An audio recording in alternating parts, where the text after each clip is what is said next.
Bonjour à tous. Les incendies qui touchent la Gironde en ce juillet constituent évidemment non seulement une catastrophe environnementale et humaine, mais surtout une épreuve institutionnelle, on le voit très bien.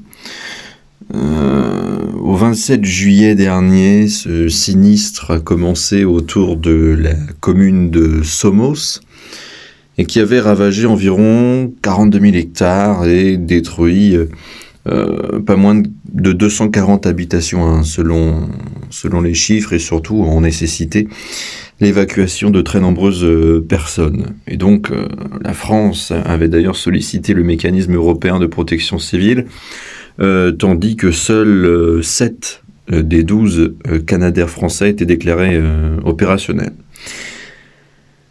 L'analyse dominante interprète généralement ces difficultés comme un manque de moyens publics ou comme un retard dans l'adaptation des politiques de sécurité civile à l'intensification finalement des risques climatiques. Sauf que la perspective ANCAP conduit à une conclusion bien différente, c'est-à-dire que les insuffisances constatées ne révèlent pas principalement, je dirais, d'une mauvaise administration contingente, mais plutôt de propriété structurelle du monopole étatique.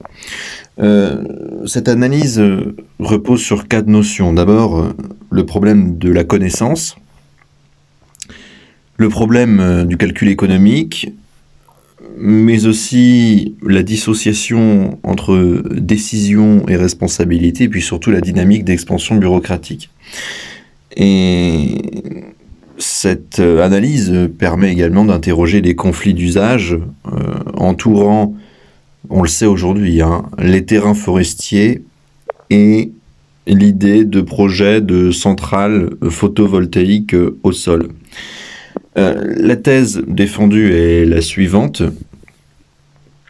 La centralisation de la sécurité civile et de l'aménagement foncier produit simultanément une allocation inefficace des moyens de prévention, mais aussi, j'allais dire une forme, mais non, c'est pas une forme, c'est une dilution de la responsabilité et surtout des possibilités de captation réglementaire au bénéfice d'acteurs politiquement sélectionnés, en gros la corruption, quoi.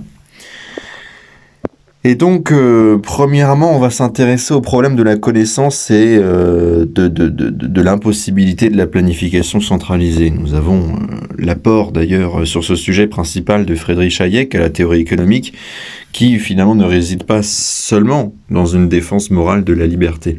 Il repose cet apport sur une réflexion dite épistémologique, c'est-à-dire la connaissance nécessaire à la coordination sociale, dispersée donc entre les individus. Et donc cette connaissance en réalité est souvent tacite, locale, voire même circonstancielle, aux dépens de différents événements. Mais en tout cas, elle ne peut pas être intégralement transformée en statistique, ni transmise, comme c'est le cas aujourd'hui, à une autorité dite centrale.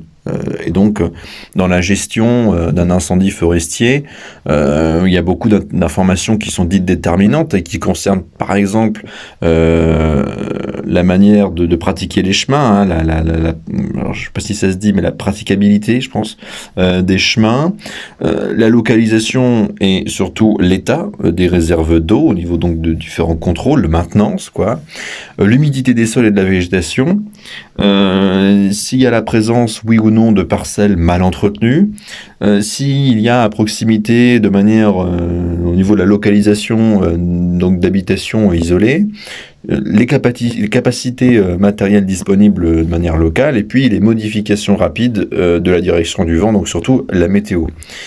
Et donc, en fait, ces informations elles sont détenues de manière fragmentée par les propriétaires, les agriculteurs, les habitants, les pompiers locaux, qui ont l'habitude, et puis tout un panel d'associations et d'entreprises qui sont présentes sur le territoire.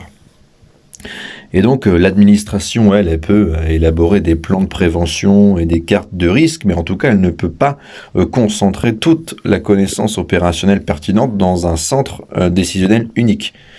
Et donc, la centralisation, ça ajoute là aussi un coût de transmission, c'est-à-dire que l'information doit être recueillie, mais aussi normalisée, remontée à la hiérarchie, interprétée et transformée en ordre administratif. Et donc, le problème, c'est que dans une situation qui est de fait caractérisée par l'urgence ou l'idée d'urgence, que ce soit des attentats, comme on a vu par exemple la longueur que c'était au niveau du temps pour décider ou non de qui allait intervenir, comment, pourquoi, machin, au Bataclan et compagnie, ça a duré 1000 ans, quoi. En attendant, il y avait les types à l'intérieur qui étaient vraiment dans l'urgence, quoi, à la seconde près, quoi. Et donc là, c'est exactement pareil. Il faut évidemment le faire de manière extrêmement urgente. Et donc, dans une situation caractérisée par cette urgence, eh ben, le processus peut rendre toute information obsolète avant même que la décision soit appliquée, finalement. Et donc l'analyse hayekienne, elle signifie pas que les administrations ne disposent d'aucune expertise, mais ça signifie que leur expertise ne peut pas remplacer la connaissance de ceux qui agissent quotidiennement sur le territoire, cela va de soi. Et donc l'échec potentiel de tout ça, il est donc institutionnel. C'est-à-dire qu'un système centralisé accorde le pouvoir de décision à des acteurs qui ne peuvent matériellement pas disposer de l'ensemble des informations nécessaires. Nous avons également, en ce qui concerne le calcul économique et l'allocation politique des ressources, Ludwig von Mises qui a développé le problème justement du calcul économique dans le contexte d'une économie socialiste et donc supprimant la propriété privée des moyens de production. C'est-à-dire que sans échange marchand ni prix formé par la confrontation d'offres et demandes réelles, encore une fois, l'autorité centrale ne peut absolument pas comparer de manière rationnelle les usages alternatifs des ressources. C'est d'une logique implacable. Et donc, en fait, l'État ne supprime pas tous les marchés, je dirais qu'il soustrait certaines activités au mécanisme ordinaire de sélection économique. C'est-à-dire que la sécurité civile est nationalisée et financée par l'impôt et organisée de manière politique. C'est-à-dire que finalement, le contribuable, il ne choisit ni le prestataire, ni le niveau de service qui sera rendu, ni même l'affectation précise de sa, entre guillemets, contribution au travers de l'impôt, quoi. Et donc, l'allocation des moyens résulte ainsi d'arbitrage budgétaire entre ministères, programmes, territoires et catégories administratives. Et donc finalement, tous ces arbitrages sont influencés par la visibilité médiatique, les rapports de force bureaucratiques, par des échéances électorales. Là, en plus, ça tombe bien, parce que je crois que c'est le mois de mars, non ? Ça va être le grand cirque encore. Et puis, la capacité, là aussi, de groupes concernés à exercer une pression politique. Et donc, par exemple, ça peut concerner la maintenance d'un avion qui illustre bien tous ces biais. C'est-à-dire que un appareil qui est correctement entretenu et disponible, bah évidemment, ça produit peu de bénéfices politiques visibles tant qu'aucune catastrophe ne survient. C'est-à-dire que la prévention réussie, c'est par définition quelque chose qui est difficile à observer puisque l'événement évité n'existe pas en tant que tel. Puisque la prévention et la maintenance, c'est fait pour, justement, prendre de l'avance sur un problème futur hypothétique. Donc, globalement, si la maintenance a bien fonctionné, ça a limité le problème et donc il n'y a pas eu de problème. Donc, fondamentalement, on ne sait pas si la maintenance a fonctionné ou non, puisque problème, il n'y a pas eu. Mais du moins, ça a permis quand même d'éviter le dit problème de devenir quelque chose de concret. Et donc, à l'inverse, une mobilisation dite urgente peut être mise en scène au travers d'organisations de conférences de presse, de déplacements ministériels, d'annonces exceptionnelles. Donc, le fait d'être sous l'urgence montre aussi que l'État fait quelque chose. En réalité, il fait rien, mais au niveau de l'image, il fait. C'est-à-dire, on les voit se pavaner partout, on va sur place, on amène des décrets, on dit qu'on va faire, on machin, on truc. Donc, pour le Pékin moyen, il se dit, il se bouge. Alors qu'en réalité, il fallait se bouger bien avant. Enfin, ça paraît logique, en fait. Parce qu'attendre l'urgence ou l'événement catastrophique pour se bouger, c'est ce qu'on voit depuis de très longues années. Moi, je trouve ça insupportable. Et surtout, les difficultés qui affectent la flotte française sont connues depuis des années. On avait même en juillet de cette année des représentants de pilotes qui ont fait l'état d'un échec durable de la politique de disponibilité des Canadair. Et ils rappelaient d'ailleurs, il y a encore quelques jours avant même ce départ de feu, que à certains jours de l'été 2024, il n'y avait aucun appareil qui n'avait été en état de voler. Donc, ça ne démontre pas forcément une absence générale de moyens, ça révèle surtout un arbitrage politique défavorable à la maintenance et au renouvellement. Ce que je trouve assez fou, c'est également cette idée que l'État nous ressort à chaque fois « nous n'avons pas le budget », alors que nous représentons tout de même le pays, un des pays les plus taxés du monde et le plus taxé d'Europe. Et en même temps, cet État, simultanément, capable de mobiliser des ressources absolument considérables pour des politiques extérieures ou européennes. C'est-à-dire que quand on regarde le nombre de pognon qui est parti à l'Ukraine, on a, selon le Conseil de l'Union européenne, 216,2 milliards d'euros depuis le début de la guerre. Et dans ces 216 milliards, nous avons 77 milliards de soutien militaire. Alors, évidemment, là encore, quand on fait cette comparaison, ça fait froid dans le dos. Et comparer ça permet de montrer justement cette idée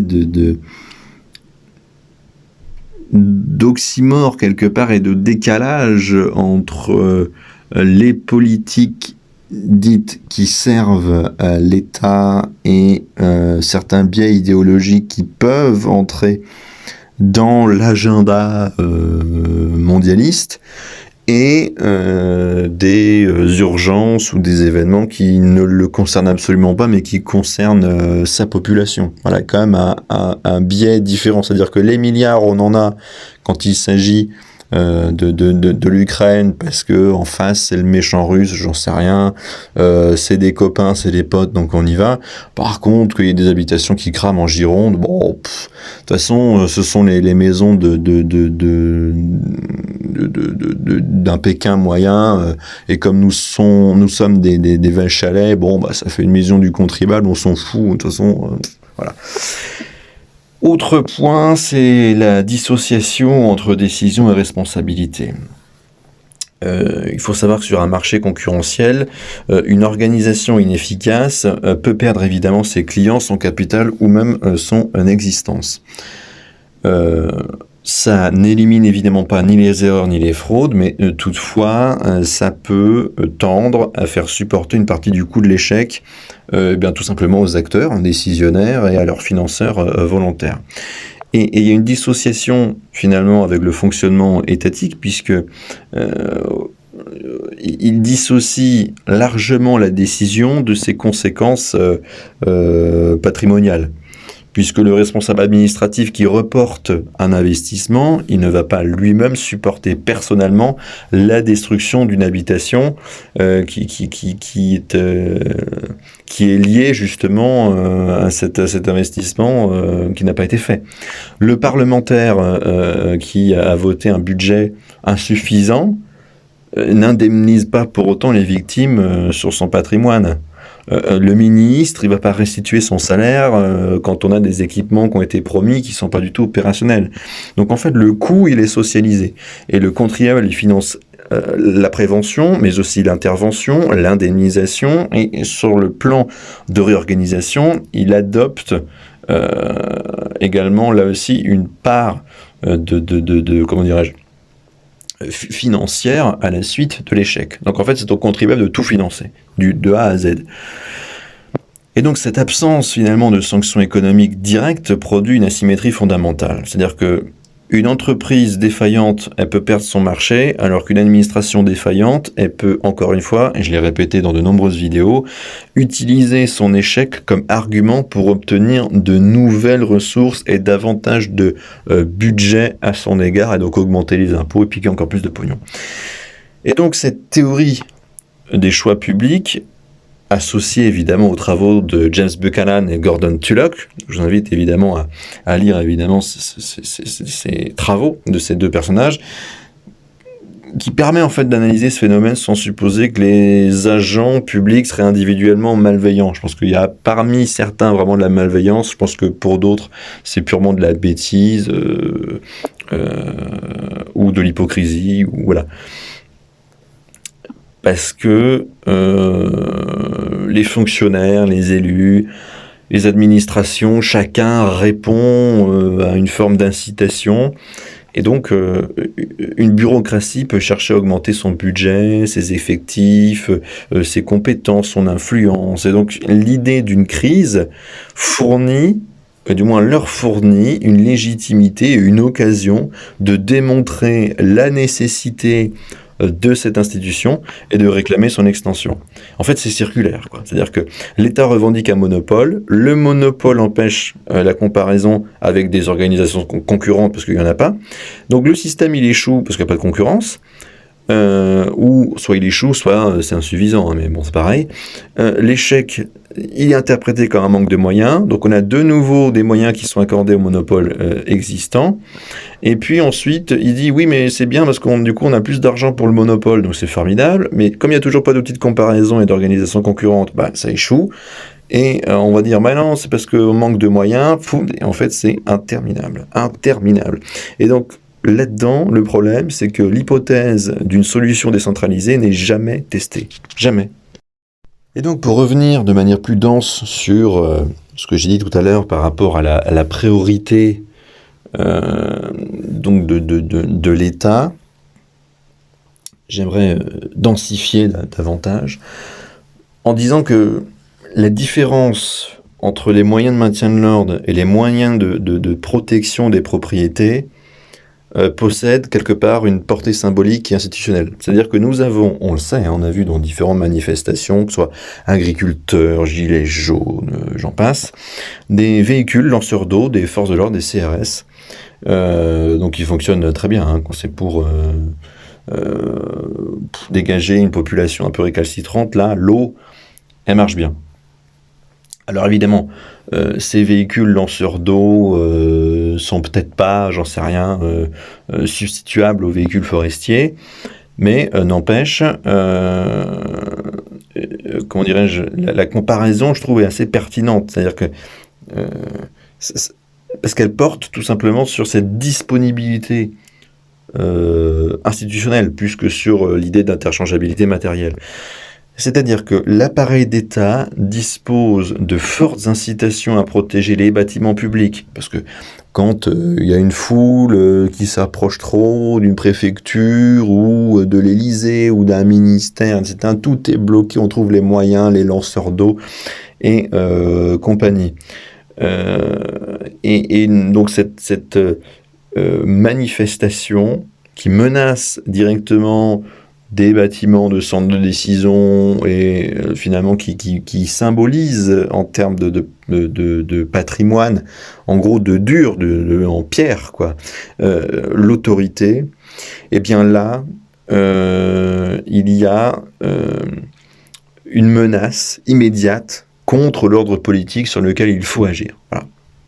Alors que de l'autre côté, la destruction d'une forêt, en plus, j'imagine, privée, mais même globalement, elle aurait été publique, bon, c'est une forêt, c'est évidemment tragique pour la population environnante, les animaux, l'écologie, enfin plein de choses. Et si en plus c'est privé, bah, c'est extrêmement tragique pour les différents propriétaires, mais en tout cas, ça menace pas directement la survie de l'institution. Et donc une administration qui tend à privilégier les fonctions qui assurent la conservation de son autorité, bah, c'est ce qu'on pourrait appeler quelque chose d'absolument ignoble. Parce que cette proposition, comment dirais-je, quelque part, suppose qu'il y a une intention malveillante, qu'elle soit individuelle ou collective, de la part de ces réseaux d'autorité. Et surtout, ça dérive d'une logique d'organisation de ce pouvoir monopolistique, puisque c'est préserver les conditions de sa propre reproduction. Et donc, étant donné que l'État n'est pas un arbitre extérieur à la société, il constitue par définition une organisation possédant ses intérêts propres, ses ressources, ses agents et sa logique de conservation. Et moi, ce qui me fait énormément de peine là-dedans, c'est qu'on sait aujourd'hui qu'il y a un projet de développement de centrales photovoltaïques au sol au niveau du foncier qui a brûlé en Nouvelle-Aquitaine. La Nouvelle-Aquitaine, il faut le savoir, c'est la première région forestière française. Il y a, je crois, l'équivalent de 3 millions d'hectares de forêt. Et donc, ces projets photovoltaïques, ils peuvent entrer en concurrence avec les fonctions sylvicoles, environnementales et même résidentielles de différents terrains boisés. Et donc, en Gironde, on a le projet Oriseo alors, excusez-moi du nom, je ne sais pas si on dit Soca ou Socats, parce qu'il y a un S. Mais en tout cas, ce projet, il a suscité une controverse importante en raison de son emprise forestière. En mars 2024, le projet était associé au défrichement de 680 hectares contre 1000, c'était 1000 je crois avant, dans une version antérieure. On a pas mal de projets qui ont donné lieu également à des contentieux administratifs. En mars 2024, nous avons la Cour administrative d'appel de Bordeaux qui a annulé 2 refus d'autorisation de défrichement opposés à des sociétés qui développent des parcs photovoltaïques, et donc la juridiction relevait que les terrains concernés se situaient dans des secteurs caractérisés par une forte sensibilité au feu. Alors on peut se demander s'il n'y a pas un lien causal entre ces différents projets photovoltaïques et l'origine des incendies massifs de ce mois de juillet, tout en montrant également l'existence d'un conflit institutionnel et économique réel qui concerne l'usage du foncier forestier. J'ai pas tellement de doutes en fait sur l'action de ce feu. Je pense en réalité qu'il s'agit là aussi d'une manœuvre un peu, encore une fois, occulte pour permettre l'expropriation et l'appropriation de terrains à bas coût, faible prix, pour construire évidemment ces panneaux photovoltaïques. Ils l'ont fait pour les autoroutes, les expropriations, donc pourquoi ils ne pourraient pas le faire avec une forêt, quitte à même utiliser la force à un niveau plus, parce que là, on est quand même sur un incendie de haute intensité, quitte à sacrifier la faune et la flore, et peut-être même de nombreux êtres humains en ce qui concerne les maisons, le patrimoine, détruire des propriétés privées, même mettre en danger finalement les associations, les pompiers, etc. Enfin, voilà, moi je sais qu'en 1970, il y avait des histoires comme ça de propriétaires d'immeubles qui avaient fait incendier leur immeuble locatif qui était insalubre, et comme l'État américain leur demandait absolument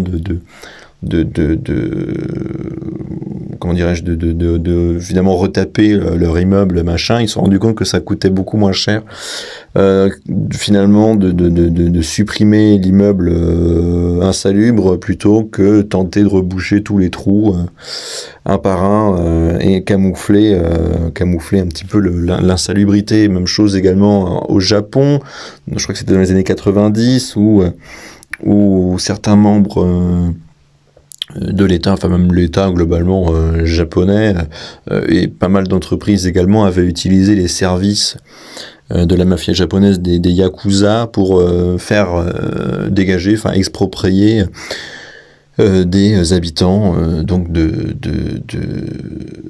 chez eux pour plein de projets d'urbanisme, voilà. Donc c'est quelque chose qui est pas nouveau, hein. Ça fait très longtemps que c'est utilisé. Si l'État a un plan en tête d'urbanisme massif et que vous le gênez parce que vous ne voulez pas vendre votre propriété, attendez-vous évidemment soit à être exproprié de force, soit comme l'expropriation sur je sais plus combien de kilomètres carrés, hein, c'est énorme, hein.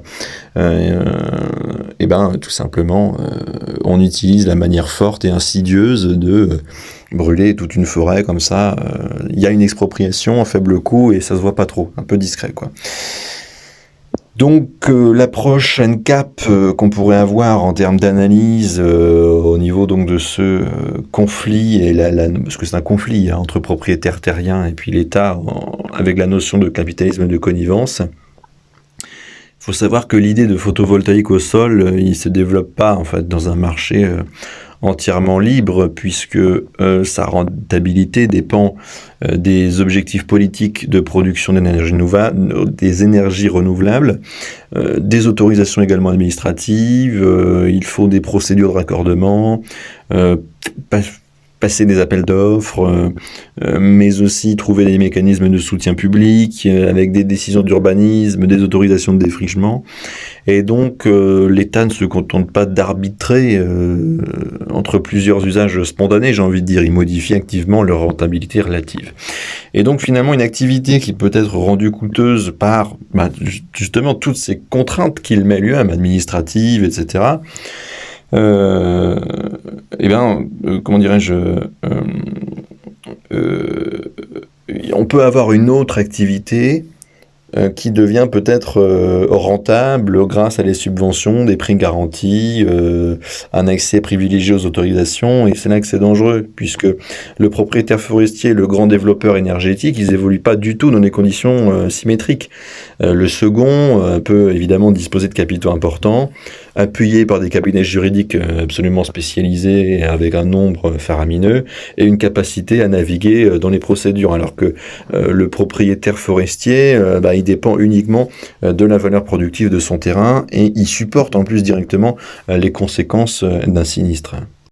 Et l'idée là-dedans, c'est que en réalité la catastrophe est un accélérateur de recomposition foncière. Depuis de très nombreuses années, c'est un peu ce qui est utilisé, quoi. Un incendie, ça modifie évidemment brutalement tout rapport de force économique. C'est-à-dire qu'avant le sinistre, il y a une parcelle forestière qui peut procurer, un revenu sylvicole, une valeur patrimoniale ou un héritage familial. Et après le sinistre, elle peut exiger des dépenses de nettoyage, la replantation, la sécurisation et la reconstitution d'une forêt. Évidemment, ça demande du temps, tandis finalement que les revenus futurs, eux, ils deviennent complètement incertains.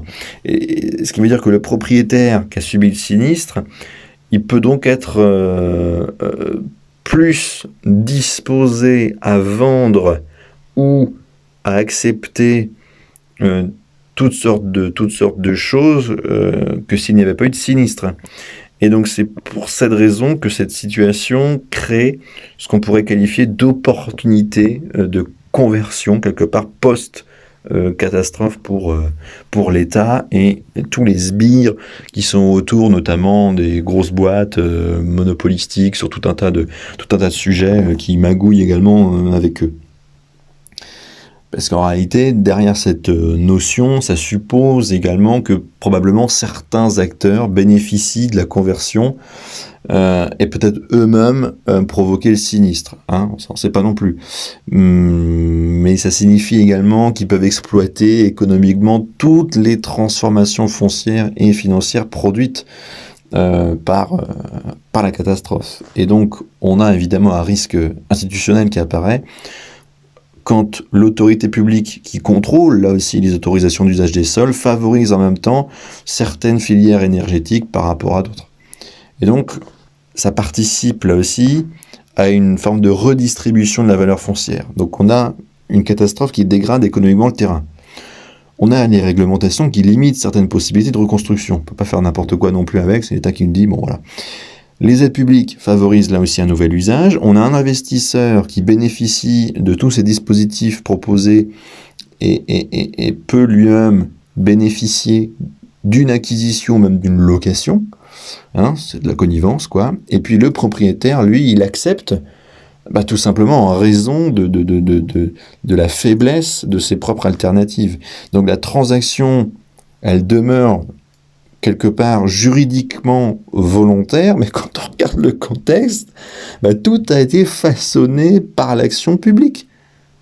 Donc c'est une dépossession réglementaire, le titre de propriété subsiste, alors que la capacité réelle de déterminer l'usage du bien, elle se réduit. Et évidemment, jusque-là, j'ai bien critiqué le problème du monopole, il est temps d'apporter évidemment des solutions.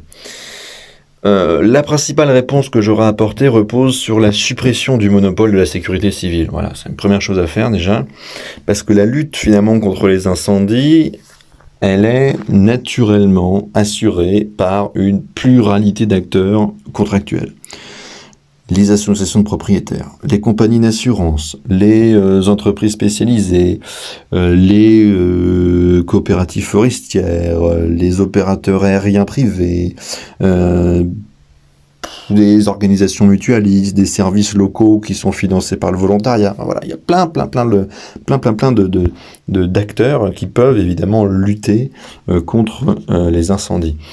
C'est-à-dire que les propriétaires, par exemple, pour rentrer un peu plus dans le dur, ils pourraient souscrire des contrats qui couvrent simultanément la prévention, la surveillance et l'intervention. Pourquoi pas ? Les assureurs, de leur côté, ils pourraient disposer d'une incitation financière à réduire la probabilité et l'ampleur des sinistres.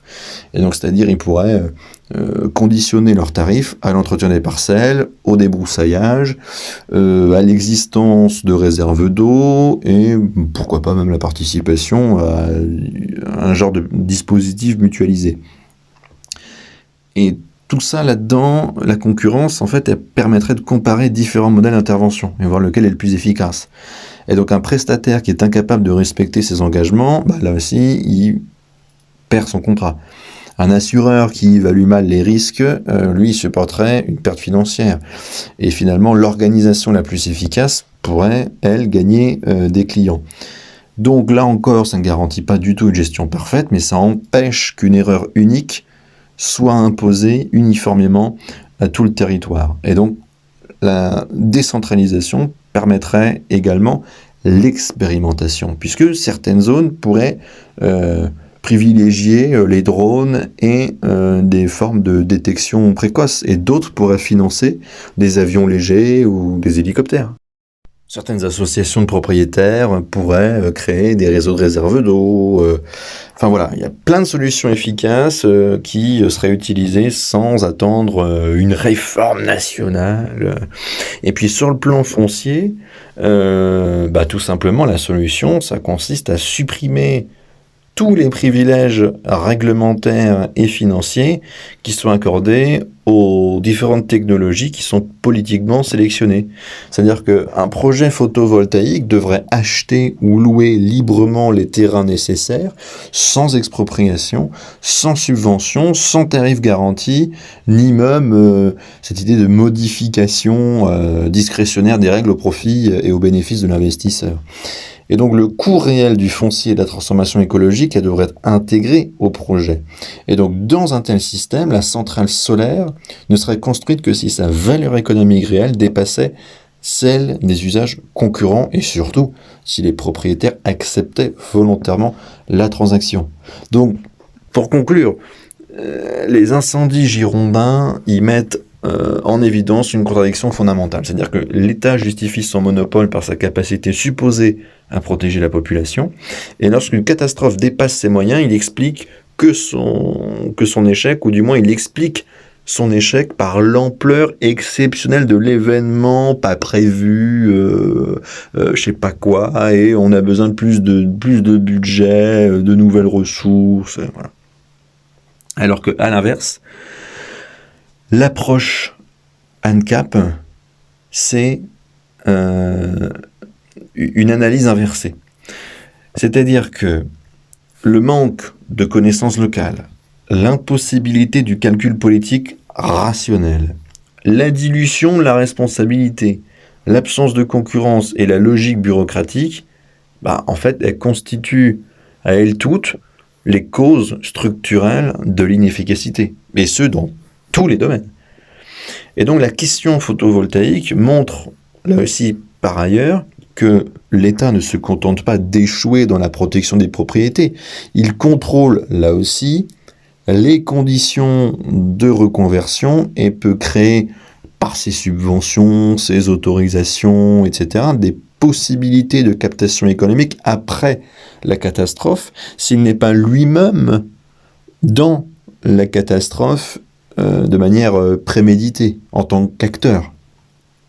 Et donc, l'enjeu, c'est pas seulement savoir si y avait assez d'avions ou pas, des véhicules, les pompiers, etc. C'est déterminer pourquoi une institution qui ne supporte absolument jamais le coût de ses erreurs devra encore une fois conserver le monopole de la protection, de l'aménagement, tout ça défini sous le nom d'intérêt général, je ne sais quoi.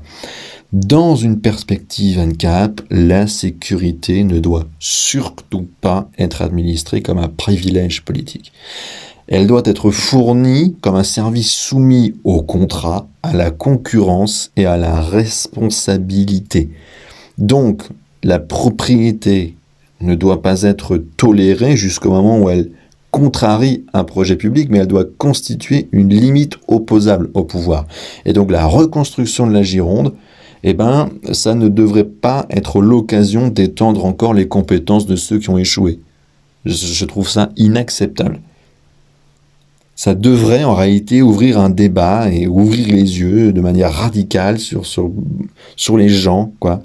C'est celui de la restitution aux individus, aux propriétaires et aux communautés contractuelles du pouvoir de protéger leurs terres, leurs biens et leur vie dans le respect de la propriété privée.